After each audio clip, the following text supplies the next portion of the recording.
أعوذ بالله من الشيطان الرجيم بسم الله الرحمن الرحيم يا بني إسرائيل اذكروا نعمتي التي أنعمت عليكم وأوفوا بعهدي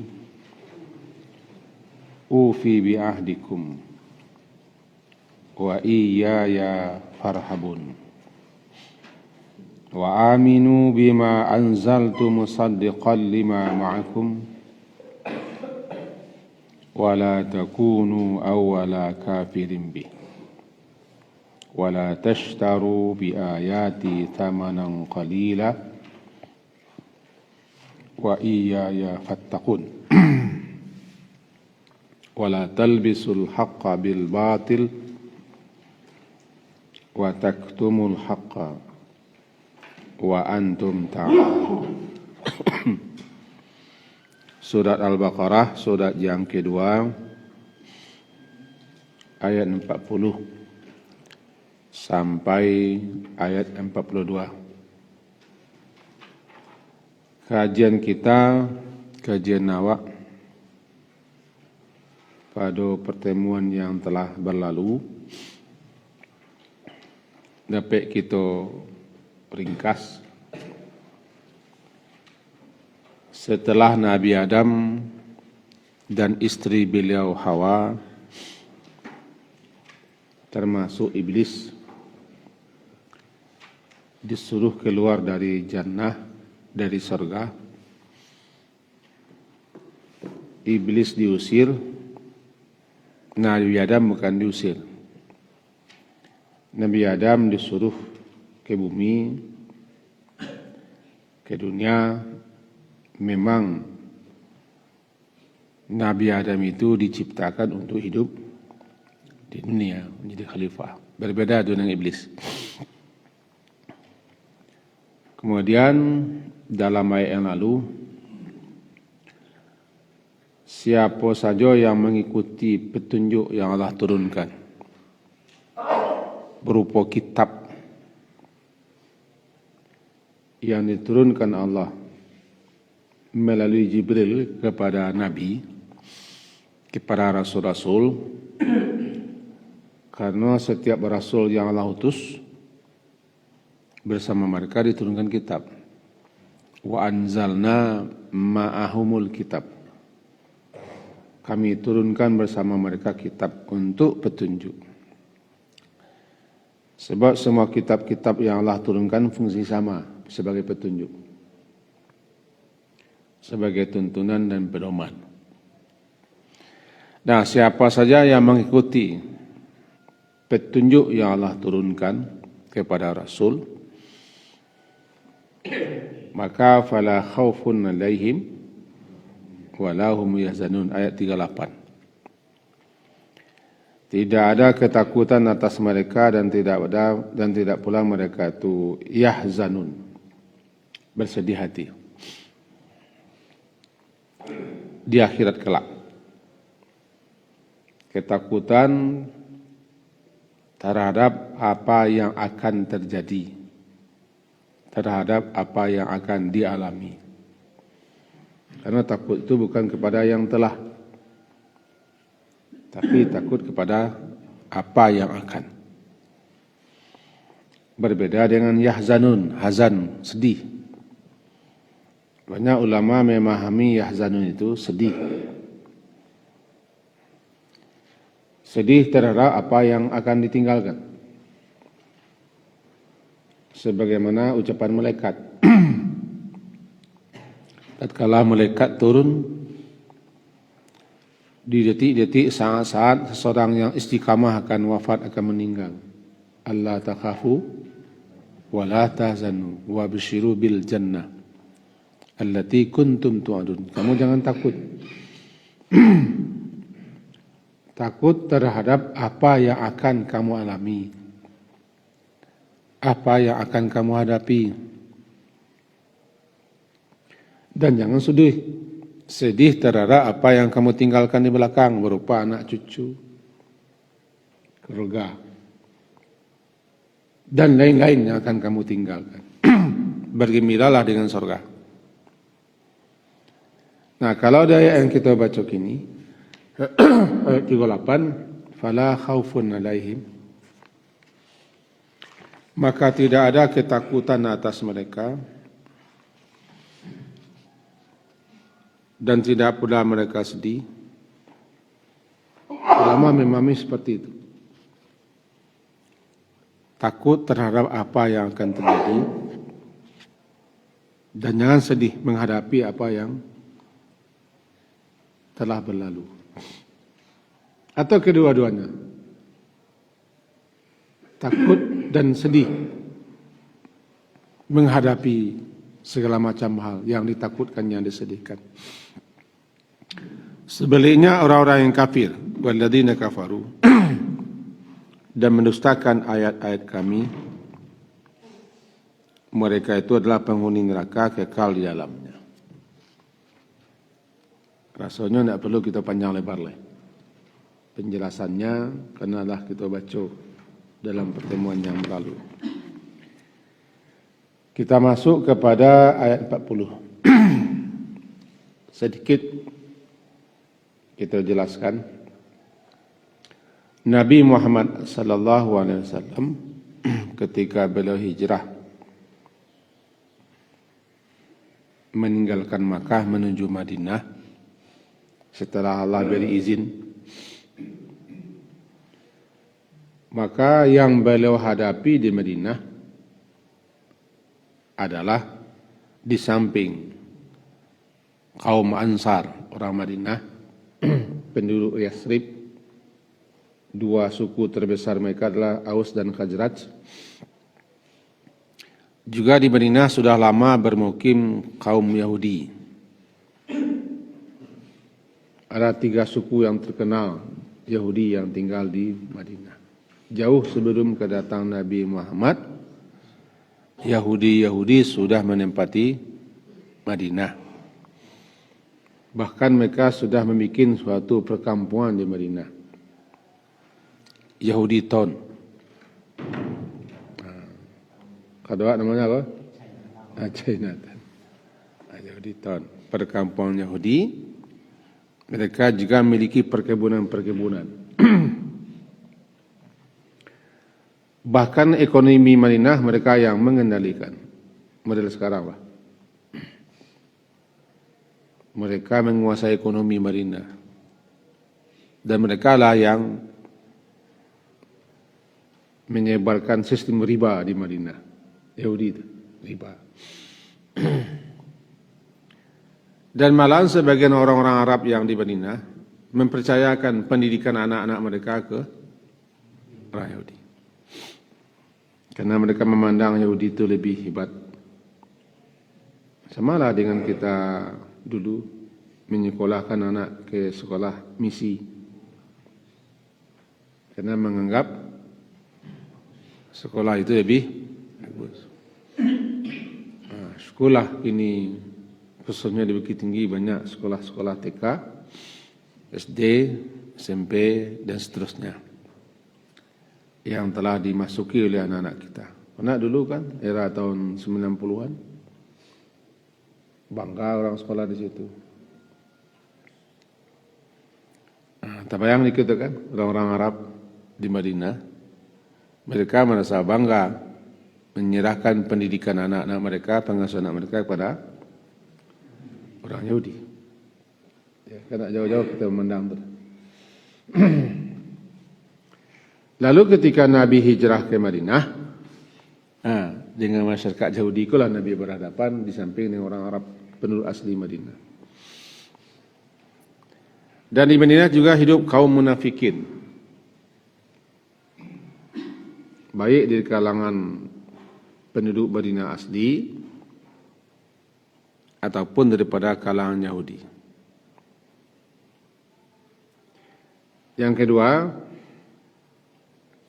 orang-orang Yahudi yang ada di Madinah, mereka kan tidak orang asli itu, tidak orang asal. Mereka kaum pendatang dari negeri asal mereka, Palestina, merantau ke Madinah. Mereka mempunyai keyakinan Mereka percaya kepada Allah, kepada malaikat, kepada kitab, kepada akhirat. Bahkan mereka juga percaya kepada adanya azab kubur. Ada hari kebangkitan, ada neraka surga, tapi sudah melenceng. Karena kitab Taurat sudah diadu-adu oleh para pendeta mereka. Mereka hanya beriman kepada sebagian malaikat dan ada malaikat yang mereka musuhi. Mereka beriman percaya hanya kepada sebagian rasul, yaitu rasul yang ada di kalangan mereka. Bahkan rasul di kalangan mereka pun ada yang mereka dustakan dan mereka bunuh. Begitu seterusnya. Jadi dasar keimanan ada, cuma sudah melenceng. Berbeda dengan kaum musyrikin. Orang musyrik, orang kafirin Quraisy tidak percaya kepada Allah. Tidak percaya adanya kehidupan akhirat. Setelah mati hidup lagi. Ada surga dan neraka. Ada hari pertanggungjawaban, mereka tidak punya dasar. Mereka tidak punya kitab, mereka tidak punya rasul. Jadi Yahudi atau Bani Israel yang ada di Madinah itu ada yang punya dasar-dasar itu. Di tangan pendeta mereka masih ada kitab Taurat, walaupun tidak asli lagi. Sudah diaduk-aduk, dicampur-campur dengan karangan mereka dan tulisan mereka yang mereka nisbahkan kepada Allah. Nah, karena Nabi setiba di Madinah menghadapi orang seperti ini,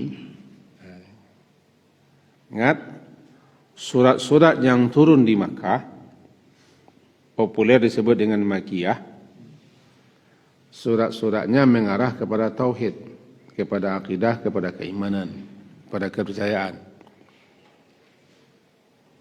Surat-surat bicara tentang pondasi. Jadi ayat-ayat surat-surat yang turun di Makkah sepanjang selama Nabi di Makkah sebelum beliau berhijrah disebut dengan surat-surat Makkiyah. Surat-surat yang diturunkan kepada Nabi sebelum Nabi hijrah. Ciri-cirinya antara lain surat-surat itu bicara tentang masalah pokok-pokok keimanan, akidah, kepercayaan. Belum ada lagi ayat-ayat yang turun mengenai tata aturan dan syariat, ibadah dan muamalah. Karena masih dalam rangka pembentukan. Nah, setelah Nabi hijrah ke Madinah, baru turun ayat-ayat mengenai syariat. Karena di Madinah sudah bisa melaksanakan syariat. Di Makkah masih bergejolak. Belum bisa bebas melaksanakan ibadah. Turunlah di Madinah itu ayat-ayat yang bicara tentang hukum-hukum, tentang aturan-aturan, tentang muamalah. Makanya ayat puasa di Madinah, ayat haji di Madinah, ayat zakat di Madinah. Masalah nikah segala macam di Madinah, masalah jual beli segala macam di Madinah. Bahkan salat sendiri kelengkapannya di Madinah. Awal turunnya di Makkah ketika Nabi Mi'raj. Mi'raj Nabi pun nanti lah tidak lama setelah itu beliau hijrah. Jumat pertama malam di Madinah, bukan di Makkah. Nah, jadi kita di Madinah itu surat-surat yang turun adalah surat-surat Madaniyah. Ciri-cirinya begitu. Surat Al-Baqarah terkenal dengan surat Madaniyah.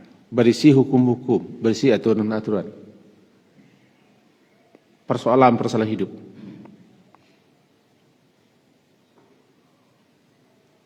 Nah, dakwah Nabi di Madinah bukan hanya kepada orang Arab lagi, juga mengarah kepada Yahudi. Logikanya mestinya Yahudi yang paling dulu menyambut, karena tidak akan jauh melenceng. Kan? Kalau bahasanya yang paling dulu mendengar pengajian itu anak pesantren, anak-anak tamat sekolah tinggi Islam. Nah, logikanya begitu.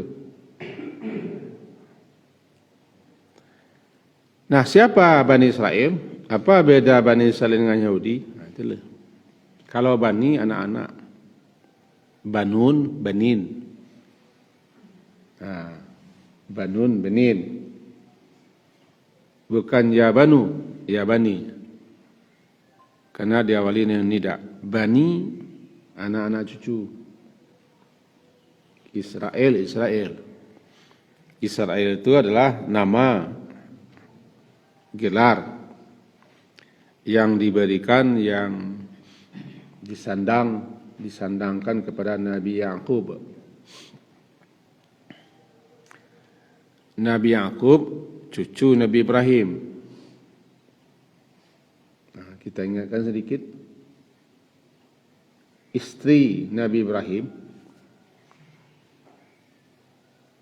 Sarah, sekampung dengan Nabi Ibrahim, sama-sama orang Babil, Irak. Nabi Ibrahim itu kan orang Irak. Babil.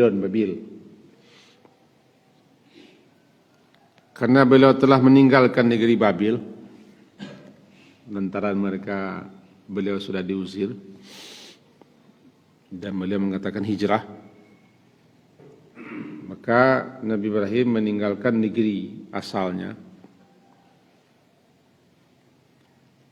beserta istrinya Sarah dan kemenakannya Lut. Kemenakan Nabi Ibrahim Lut, anak saudaranya.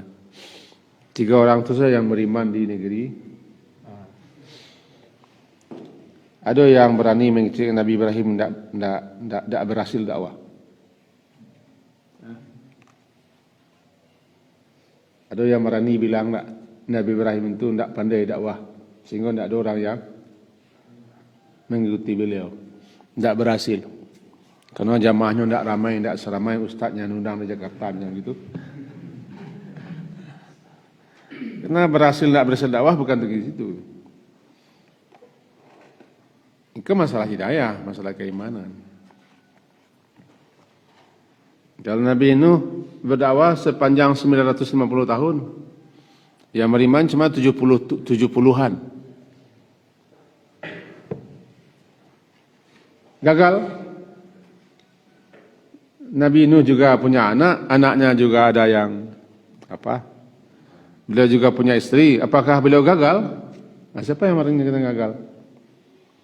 Ini ukuran dakwah itu bukan ukuran banyak orang, bukan ukurannya ada orang masuk, ada pengikut. Enggak. Ukuran dakwah itu adalah sudah disampaikan dakwah itu sesampai-sampainya, sebagaimana yang diperintahkan.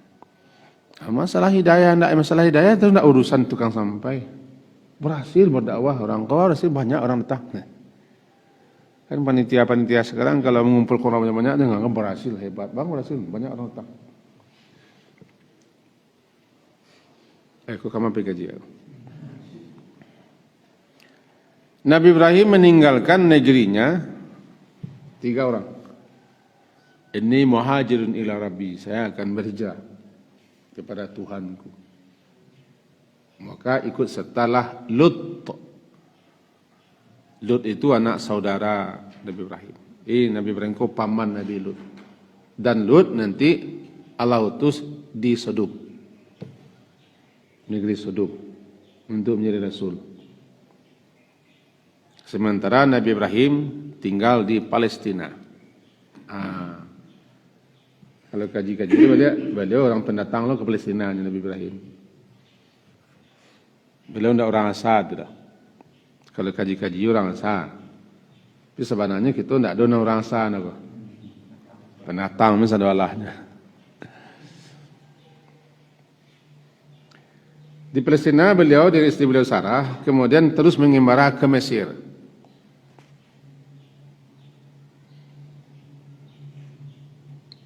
Dan beliau tidak merasa nyaman di Mesir, tidak bisa.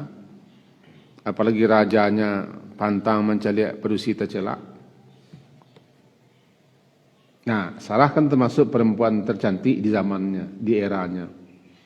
Itu pula konon kabarnya ceritanya. Sehingga Raja Mesir terpincut. Ya siasa nam orang-orang datang Raja Rancak, ada matu-matunya kan. Ada undang Raja ke sana. Intinya Raja Mesir tidak bisa menyentuh Sarah. Tidak bisa. Panjang ceritanya. Karena bukan tukang cerita. Akhirnya Raja Mesir timbul salutnya, dikasih hadiah perempuan, Hajar namanya, gitu. Hajar, jadi Hajar adalah perempuan istana, perempuan istana adalah pelayan istana. Raja-raja sesuk dulu kala memberi hadiah itu bukan hanya harta, juga perempuan. Nabi Muhammad dikasih hadiah oleh gubernur Mesir Kaukis, perempuan namanya Maria Kibitiyah, orang Kibiti, orang Mesir. Ibunya Ibrahim. Hadiah. Sarah dikasih hadiah Hajar. Akhirnya Nabi Ibrahim memutuskan untuk kembali ke Palestina. Tidak mungkin di Mesir. Jadilah Hajar menjadi pembantu berkhidmat Sarah. Ini nyobesnya Sarah. Tahu nyobes? Nyobesannya Sarah. Ujung ceritanya, karena Sarah tidak beranak, ambil salah kau. Ambil salah Hajar kau. Kuah telingangkan nasi kau dimakan. Nasi kau dimakan juga. Dia jauh-jauh mencari udah ambil secara Hajar. Itu hadiahnya. Kalau dulu kan suka menghadiahkan ke suami, banyak. Perempuan-perempuan dulu suka menghadiahkan istri kepada suaminya. Perempuan dulu. Dulu.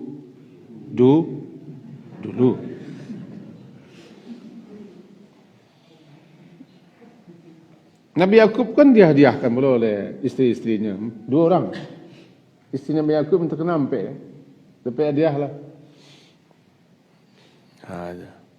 Bagi kilo. Okey, kian yang paling sunnah suka bentuknya.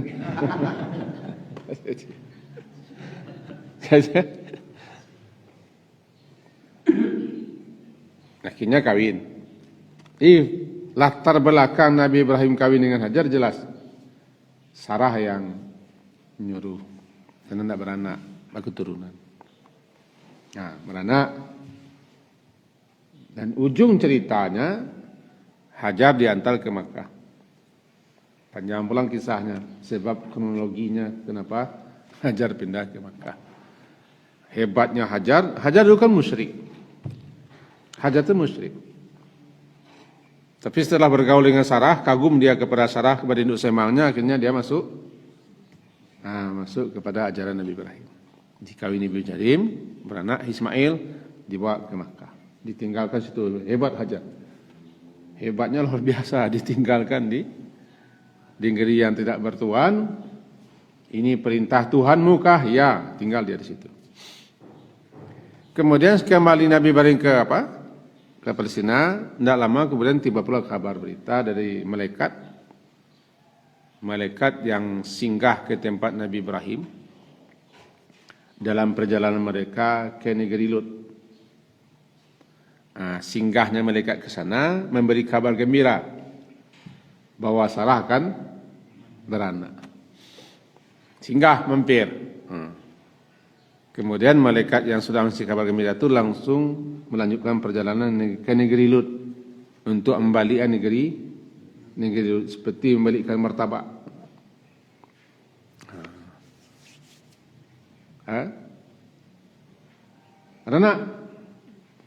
Beranaklah Sarah, namanya Ishak.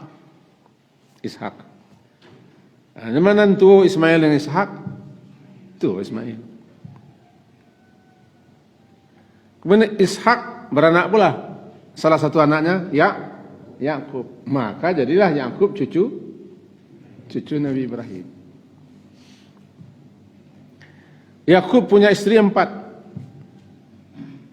Istri pertama anak pamannya Nabi Yakub kena hati kepada orang ketek.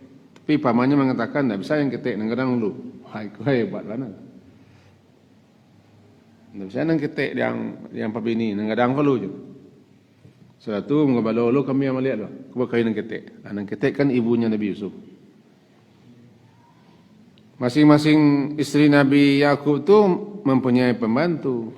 Maka masing-masing pembantu diserahkan untuk Nabi Yakub. Itu konon ceritanya.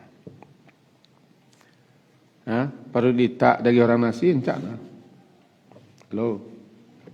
Perlu ditak. Ini boleh lah, nasi kapau lah. Pangit sumpu lah. Ain. Lahir anak 12. 12 anak ini Bani Israel. Anak Nabi Yakub gelarnya Israel. Israel itu adalah hamba Allah. Dalam bahasa Ibraninya Israel itu hamba Allah. Itu Ajami namanya. Maknanya Abdullah. Israel, hamba Allah. Ada juga yang penepek lain tapi kita ambil secek kok. Hamba Allah. Digelarlah dia dengan Isra. Anak cucu daripada Nabi Yakub, Bani Israel. Karena Nabi Yusuf menjadi orang kadang di Mesir, akhirnya Nabi Yakub dengan keluarga besarnya beserta anak-anaknya pindah ke Mesir. Berkembang biaklah anak cucu Nabi Ibrahim, anak cucu Nabi Yakub di Mesir. Maka hiduplah Bani Israel di Mesir. Sampai di zaman Nabi Musa dan Nabi Harun, mereka sudah banyak. Akhirnya Nabi Musa dan Nabi Harun Allah perintah untuk menyelamatkan kembali Bani Israel ke kampung halaman mereka. Tapi mereka tidak mau ke sana. Setelah dikejar oleh Fir'aun, ke kampung halaman. Dari sana nanti mereka berpencar. Ada yang sampai ke ada yang sampai ke Madinah. Dulu namanya Yathrib. Madinah itu kan terletak di dataran tinggi. Lebih dekat ke Timur Tengah. Kalau Makkah ke bawah, dekat ke pantai. Madinah ke atas. Kalau peta di atas. Kalau Madinah, ke sini lah tiba di negeri Syam. Di situlah mereka merantau. Yahudi siapa? Yahudi salah satu suku Bani Israel. Bani Israel punya suku 12. Karena anak Nabi Yakub 12. Salah satu yang terkenal itu kok bulu bajinya mungkin. Yahudi keturunan Yahuza. Dalam istilah bahasa Arab Yahuda menjadi Yahudi. Yahudi anak cucu keturunan Yahuda. Yahuza. Lajah orang Arab membaca Yahuda menjadi Yahuda. Kau yang terkenal. Jadi Bani Israel, Yahudi bahagian daripada Bani Israel. Tetapi tidak semua Bani Israel Yahudi.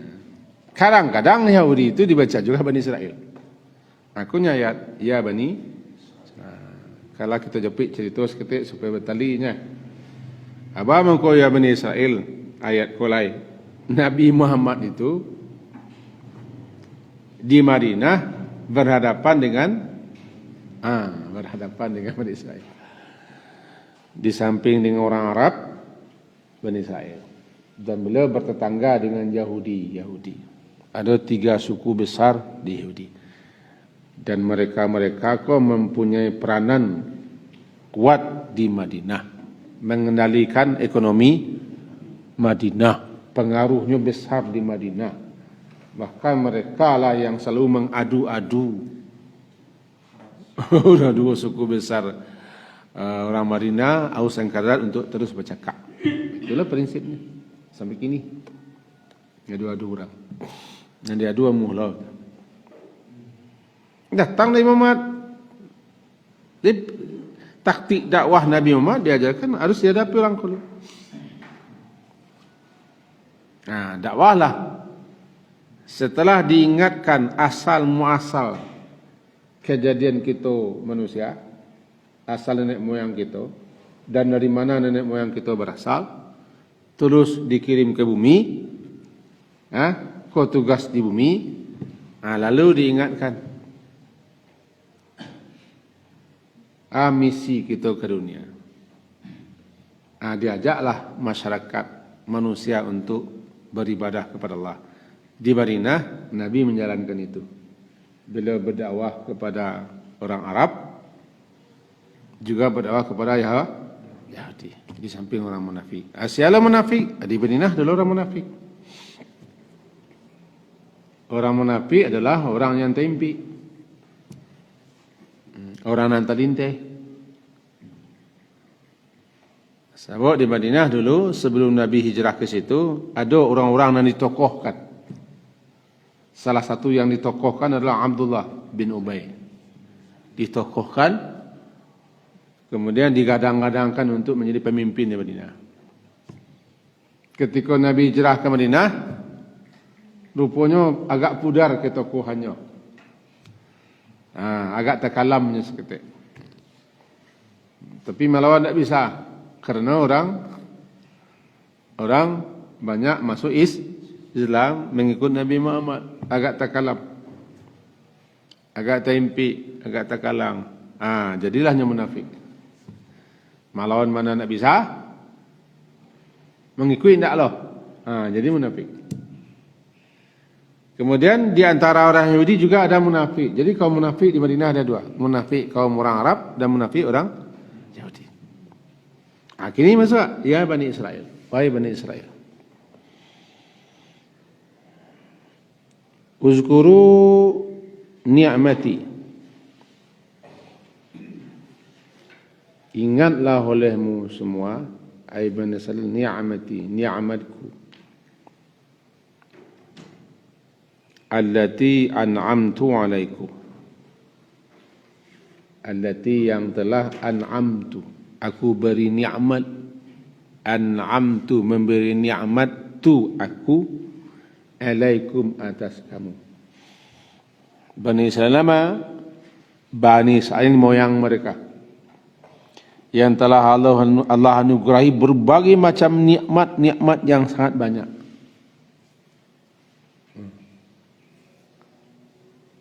Di samping mereka banyak yang menjadi Nabi dan Rasul, belum lagi mereka diselamatkan oleh Allah dari Fir'aun. Andaikan tidak diselamatkan, habis mereka. Ditambah nanti nikmat-nikmat lain yang luar biasa. Itu nikmat ke nenek moyang. Nikmat kepada nenek moyang berarti nikmat kepada anak cucu keturunan. Nikmat kepada nenek moyang, nikmat kepada bapak-bapak, berarti juga nikmat kepada keturunan. Ingat olehmu, hai Bani Israel yang sekarang, di zaman Nabi, ingatlah nikmat Allah yang telah Allah anugerahkan kepada nenek moyang kalian. Bisanya kalian seperti ini, sama awak mengko bisa terkait ini kan nikmat Allah kepada bangsa Indonesia. Merdeka. Yang merdeka sebenarnya tidak awak. Siapa yang merdeka? Nenek moyang awak yang merdeka. Cuma awak menepek merdeka nenek moyang kita di penjajahan, maka otomatis kita pun merdeka. Kira-kira begitu. Nikmat yang Allah berikan kepada Bani Israel juga nikmat untuk terhadap anak cucu. Ingat dari kalian itu. Karena Bani Israel yang ada di Madinah, mereka cerita tentang penyelamatan, tentang nikmat Allah yang besar-besar kepada nenek moyang mereka. Mereka tahu dari turun-temurun. Di kitab mereka juga tercantum. Uzkuru ni'mati. Ini ingatlah nikmatku. Di kanan orang kan nikmat dulu nak bersyukurnya. Maka di kanan orang kan nikmat supaya bersyukur.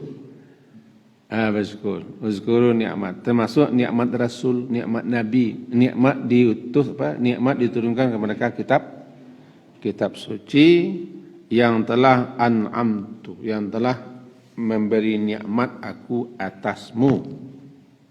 Kum di situ tu mula-mula diarahkan kepada Bani Israel yang hidup di zaman Nabi. Atasmu yaitu atas nenek moyangmu dulu. Kenapa? Jangan lupa. Jangan lupa kacang di kulit mantu masalah. Tentu dakwah kepada orang Arab, kepada orang musyrikin, kepada orang kafir berbedalah dengan dakwah kepada Bani Israel. Bani Israel cuma mengenang-enang saja, menjago-jagoan. Kalau dakwah kepada orang yang tamat di sekolah agama, tamat perguruan tinggi agama, dakwahnya berbeza dengan orang yang baru tobat mah. Atau kepada orang yang alun disentuh oleh dakwah, berbeza. Kalau orang yang tamat sekolah agama mengenang kaji, menjago-jago balik. Serta menambah dan menukuk malurian di mana kencong nak berkelok. Adik kanan. Karena mereka juga sudah memiliki keyakinan. Cuma lah banyak menyimpan. Karena orang Yahudi itu pendeta mereka terkenal dengan hubud dunia, hubur riasa. Cinta dunia, cinta kepemimpinan. Mereka mau menjual apa saja demi keduniawian. Bahkan menjual akidah, menggadaikan keimanan, menukar kitab suci mereka demi keduniawian itu. Ini cinta tokoh-tokoh Yahudi, pemimpin-pemimpin Yahudi, pendeta-pendeta Yahudi, ulama-ulama Yahudi itu kecintaan mereka ke dunia luar biasa. Dan kitab hanya berada di tangan mereka. Dikarenakan itu. Ya? Itu maka contohan dakwah kepada orang nalah do dasar agama jo, dia nak sekolah agama, tentu berbeda dengan orang nan nak do dasar lah do. Cik teman SMA, cik teman berdasar. Tentu beda dakwahnya. Kini diarahan, kalian Bani Israel, kalian kalau punya dasar, kalian punya keimanan, kalian punya kitab, kalian mengaku ada Rasul dan Nabi, segala macam, kena ingat balik. Ingat balik. Uzkuru ni'mati allati an'amtu alaikum. Satu. Ada ketua Dominik leh. An'amtu ana ni'mat. Nikmat itu kan segala sesuatu yang Allah berikan yang dulunya tidak ada. Atau dulunya sedikit kemudian bertambah. Nikmat. Maka dikatakan hidup itu nikmat. Kita menjadi manusia, nikmat.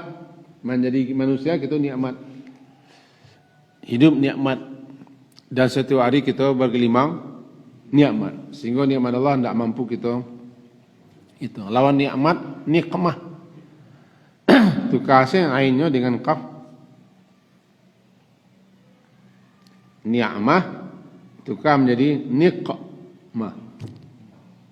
Nikmah hukuman siksa. Kalau dalam lagu Salawat Badar kalau itu minal afati tidak nikmah, nikmah. Minal afati wan nikmah. Nikmah siksa azab.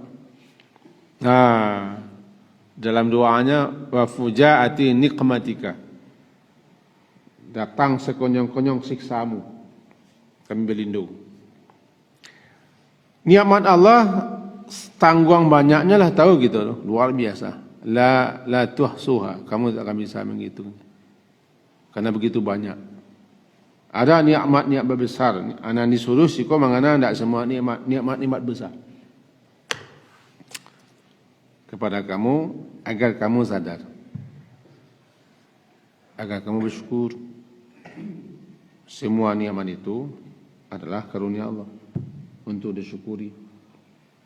Prinsipnya nikmat bila disyukuri bertambah. Nikmat bila dikufuri azab. Mensyukuri nikmat berarti kita menyadari, kita meyakini nikmat itu datang daripada Allah. Apapun yang kita peroleh daripada Allah. Lalu kita ucapkan kalimat puji dan syukur, lalu kita pakai, kita pergunakan, kita manfaatkan nikmat itu sebagaimana mestinya, bersyukur. Itu maka dibagi syukur 3. Syukur hati, syukur lisan, syukur perbuatan. Syukur hati meyakini apa yang kita peroleh semata-mata karunia Allah. Syukur lisan memuji Allah, menyebut, mengucapkan bahawa apa yang kita peroleh itu adalah nikmat Allah. Syukur perbuatan, pakailah, manfaatkanlah, pergunakanlah untuk apa nikmat itu Allah beri. Bersyukur. Kini kau disuruh mensyukur nikmat Allah. شكرا يا ربي شكرا هديت قلبي شكرا